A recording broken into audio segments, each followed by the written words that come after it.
Hello friends, welcome back to my channel. आज एक और वीडियो आपके साथ में शेयर करने के लिए आई हूँ। जो लोग फर्स्ट टाइम मेरी वीडियो को देख रहे हैं, मैं आपको बता देना चाहती हूँ, छोटी छोटी स्टोरीज, पैराग्राफ, ऐसे मैं आपके साथ में शेयर करती रहती हूँ, जिनसे हम बहुत सारे न्यू वर्ड सीखते हैं, अपनी वोकैबुलरी को इम्प्रूव करते हैं। साथ ही जो भी ग्रामर दी जाती है, मैं कोशिश करती हूँ कि ईजी वे में आपको एक्सप्लेन कर सकूँ। सो यस, आज हमारा टॉपिक होने वाला है कंडीशन ऑफ फार्मर्स के ऊपर, और इसमें जितने भी सेंटेंस हम देखने वाले हैं वो मोस्टली प्रेजेंट इंडेफिनिट टेंस के और प्रेजेंट कॉन्टिन्यूअस टेंस के रहेंगे। स्टार्ट करते हैं रीडिंग और देखते हैं क्या है इसके अंदर। The condition of farmers in India is critical. The condition means स्थिति या फिर हालात, आप दोनों चीज़ें बोल सकते हैं, हालत या हालात। ऑफ फार्मर्स, किसानों के, ठीक है, किसानों की स्थिति या किसानों के हालात इन इंडिया, भारत में, इज़ क्रिटिकल। इज़ मीन्स है, क्रिटिकल नाजुक है या ख़राब है, दोनों आप बोल सकते हो कि भारत में किसानों की स्थिति या किसानों की हालत बहुत नाजुक है या ख़राब है।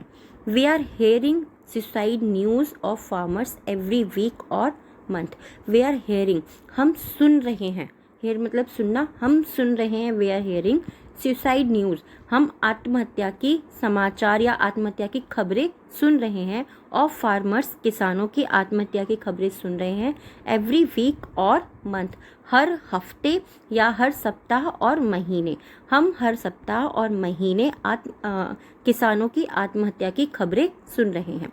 मोरओवर, इसके अलावा या इसके बावजूद, farmers are all living a difficult life from past years.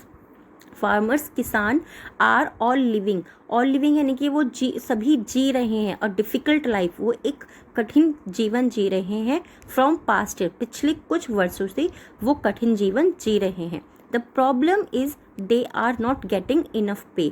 The problem, समस्या है कि दे आर नॉट गेटिंग, उन्हें नहीं मिल रहा है या वो नहीं पा रहे हैं, इनफ पे, वो काफ़ी वेतन या जितने की उनको आवश्यकता है वो उतना वेतन नहीं पा रहे हैं या उनको नहीं मिल रहा है, दोनों आप बोल सकते हैं। गेटिंग मतलब पाना और मिलना दोनों ही होता है। सिंस, जब से, या सिंस का मतलब होता है चूंकि, ठीक है। Since the middle man get most of the money, जबकि या चूंकि द मिडल मैन यानी कि बिचौलिया, जो भी एक आदमी बीच में पड़ता है फार्मर्स के और जो सीधे उनसे सामान खरीदता है, उनके बीच में जो आदमी होता है middle man, get most of the money, get पा लेता है या ले लेता है, मोस्ट ऑफ द मनी, जो रुपया होता है, पैसा होता है, उसका अधिकतम हिस्सा बिचौलिया ले लेता है। सो इसीलिए a farmer gets nothing in hand, इसीलिए अ फार्मर, एक किसान, गेट्स पाता है, नथिंग इन हैंड, वो अपने हाथों में कुछ नहीं पाता। मोरओवर, इसके अलावा, farmers are not having money to spend their kids to school. Farmers, किसान, आर नॉट हैविंग, उनके पास नहीं है, उनके पास इतना पैसा नहीं हो रहा है, टू सेंड, कि वो अपने बच्चों को, सेंड मतलब भेजना, देयर किड्स, उनके बच्चों को, टू स्कूल, कि वो अपने बच्चों को स्कूल भेज सके, उनके पास इतना पैसा भी नहीं हो रहा है। हो रहा है क्यों बोला? क्योंकि यहाँ पे हैविंग का यूज़ हुआ है कि उनके पास में इतना पैसा भी नहीं हो रहा है कि वो अपने बच्चों को स्कूल भेजें। समटाइम्स, कभी कभी, the situation get so worse, कभी कभी सिचुएशन गेट सो वर्स, वो इतनी और भी ज़्यादा ख़राब हो जाना, जब कहते हैं ना बहुत ख़राब हो जाए ना, इतनी ज़्यादा ख़राब हो जाती है, दैट कि they are not even having proper food, they are not even, उनके पास, यहाँ तक कि उनके पास उचित फूड यानी कि उचित भोजन भी नहीं है। दस, इस प्रकार फार्मर्स गो इन फैमिन। फैमिन का मतलब क्या होता है? फैमिन मतलब होता है कि वो उनको सूखे में या उनके पास में अकाल आ जाता है। इसी प्रकार किसानों में अकाल आ जाता है या अकाल उनके पास होता है, उनके पास में अकाल मतलब वो अकाल में रहते हैं, आप ऐसा भी इसको बोल सकते हैं। एज ए रिजल्ट, परिणाम स्वरूप या परिणाम के चलते या इसी के चलते, दे अटेम्प्ट सुसाइड। दे यानी कि वे, अटेम्प्ट मतलब क्या होता है? अटेम्प्ट का मतलब होता है कि वो जो किसान होते हैं वो सुसाइड कर लेते हैं। अटेम्प्ट का मतलब होता है प्रयास करना, सुसाइड यानी कि आत्महत्या का, इसीलिए वे आत्महत्या का प्रयास करते हैं। फर्दर मोर, इसके अलावा, इसके बावजूद, मैं आपको कई सारी वीडियोस में बता चुकी हूँ कि फर्दर मोर, मोर ओवर, ये जो वर्ड्स है ना, ये बहुत ज़्यादा यूज़ होते हैं और इनका मीनिंग ऑलमोस्ट सेम ही होता है कि फर्दर मोर या इसके अलावा। द अदर हैंड, दूसरी ही और, ठीक है, इसके अलावा। द अदर रीज़न, जो दूसरा कारण है, for the worst condition of farmers, किसानों की इतनी बुरी हालत का, वर्स्ट कंडीशन का मतलब हो गया कि बहुत ज़्यादा ख़राब हालत का, वर्स्ट मतलब बहुत ख़राब ही होता है, बहुत ज़्यादा ख़राब हालत का कारण है इस ग्लोबल वार्मिंग। ग्लोबल वार्मिंग किसानों की अत्यधिक या और ज़्यादा ख़राब कंडीशन, ख़राब स्थिति का कारण है। सिंस, जब से या चूंकि, सिंस का मतलब जब से या चूंकि या फिर से, ये भी होता है, ठीक है।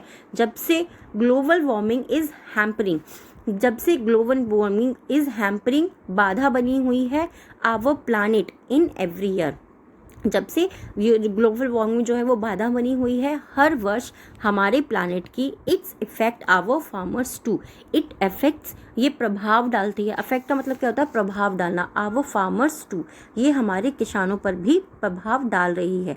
टू का मतलब भी होता है, यानी कि किसानों पर भी, ये हमारी पृथ्वी यानी कि हमारी अर्थ के ऊपर तो प्रभाव डाल ही रहा है, बट ये हमारे किसानों पर भी प्रभाव डाल रहा है। सिंपली बिकॉज ऑफ का मतलब होता है के कारण, बिकॉज का मतलब होता है क्योंकि, बट जब बिकॉज के साथ में ऑफ का यूज हो जाता है तो के कारण, because of global warming, global warming के कारण, सिंपली इस तरीके से आप इसको बोलेंगे, there is a delay in season, there is a delay in season, मौसम में देरी है। अब मैंने ऐसा क्यों बोला, मैंने ये क्यों नहीं बोला कि यहाँ पर मौसम में एक देरी है। मैं आपको काफ़ी सारी वीडियोस में बता चुकी हूँ कि देयर को हम कभी कभी as a dummy word use करते हैं जब हमें लगता है कि यहाँ पे हमें एक प्रॉपर सब्जेक्ट नहीं मिल रहा, तब हम वहाँ पर देयर का यूज़ कर देते हैं कि मौसम में जो है देरी है, तो there is a delay in season, मौसम में देरी है। एज डिफरेंट क्रॉप्स, जैसे कि डिफरेंट क्रॉप्स यानी कि अलग अलग जो अनाज होते हैं, have their own season to ripe, have their own season, उनका एक अपना सीजन होता है, अपना मौसम होता है टू रिप, पकने का। जैसे कि अलग अलग जो फसल होती है उसका अपना एक सीजन होता है पकने का। They are not getting nourishment, they are not getting, उन्हें नहीं मिल रहा है। किसे नहीं मिल रहा है यहाँ पे हम फसल यानी कि क्रॉप्स की बात कर रहे हैं। यहाँ पर दे यूज़ किया है क्योंकि हम यहाँ पे as a third person crop को यूज़ कर रहे हैं, इसीलिए हमने यहाँ पे दे को यूज़ करा है, नहीं तो हम यहाँ पे इट को यूज़ करते, क्योंकि उन्हें नहीं मिल पा रहा है नरिशमेंट, उन्हें पोषण नहीं मिल पा रहा है। क्रॉप्स, अनाज जो है हमारे, जो भी अनाज, क्रॉप्स को भी हम अनाज ही बोलेंगे। तो crops need proper sunlight and rain to grow, crops फसल को नीड प्रॉपर सनलाइट, नीड यानी कि ज़रूरत होती है या आवश्यकता होती है प्रॉपर सनलाइट, उचित धूप की, एंड रेन और बारिश की, टू ग्रो, उगने में या बढ़ने में, ठीक है। ग्रो मीन्स बढ़ना या उगना दोनों ही होता है, तो फसल को उगने में या बढ़ने के लिए उचित धूप और बारिश की आवश्यकता होती है। So if the crops are not getting it, they get destroy. So इसीलिए इफ़ द क्रॉप्स, अगर क्रॉप्स को, अनाज को, आर नॉट गेटिंग, अगर क्रॉप्स को ये नहीं मिल रहा है, दे गेट डिस्ट्रॉयड, वो नष्ट हो जाते हैं, ठीक है। अगर क्रॉप्स को जो है प्रॉपर सनलाइट और धूप नहीं मिल रही है तो वो नष्ट हो जाते हैं। This is one of the main reason, यह मुख्य कारणों में से है। वाई, कि क्यों, फार्म्स आर गेटिंग डिस्ट्रॉय, कि क्यों ये जो खेती है हमारी, जो हमारे खेत हैं, गेटिंग डिस्ट्रॉय, वो क्यों नष्ट होते जा रहे हैं। क्यों बोला? क्योंकि यहाँ पे गेटिंग का यूज है। गेट का मतलब मैं आपको बहुत सारी जगह बता सकती हूँ कि गेट का मतलब बहुत सारा होता है, होना, जाना, आना, काफ़ी सारे वर्ड्स के लिए गेट का यूज़ हम करते हैं, ठीक है। एज ए रिजल्ट, परिणाम के स्वरूप, farmers commit suicide, farmer commits, जो किसान हैं वो कमिट करते हैं, यानी कि वो करते हैं सुसाइड, वो आत्महत्या करते हैं, क्योंकि उनकी जो फसल होती है वो ख़राब हो जाती है और उनके पास में कुछ भी नहीं हो पाता है। आई होप ये टॉपिक आपको पसंद आया होगा। टॉपिक थोड़ा सा सीरियस है, बट येस, इस तरह के टॉपिक्स भी हमें पता होने चाहिए।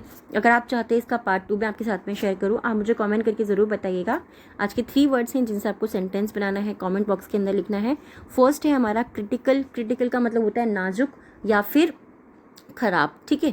नेक्स्ट है मिडिल मैन, मिडिल मैन मतलब बिचौलिया, जो आदमी बीच में होता है किसी भी चीज़ के, किसी भी हम बिजनेस को करते हैं, जो भी आदमी आता है उसको हम मिडिल मैन कहते हैं। और थर्ड है फैमिन, फैमिन का मतलब होता है सूखा या फिर अकाल। इन तीनों वर्ड से आपको सेंटेंस बनाने हैं, कमेंट बॉक्स के अंदर लिखना है। आज का फर्स्ट वर्ड है डिक्टेशन का, दैट इज़ इनफ।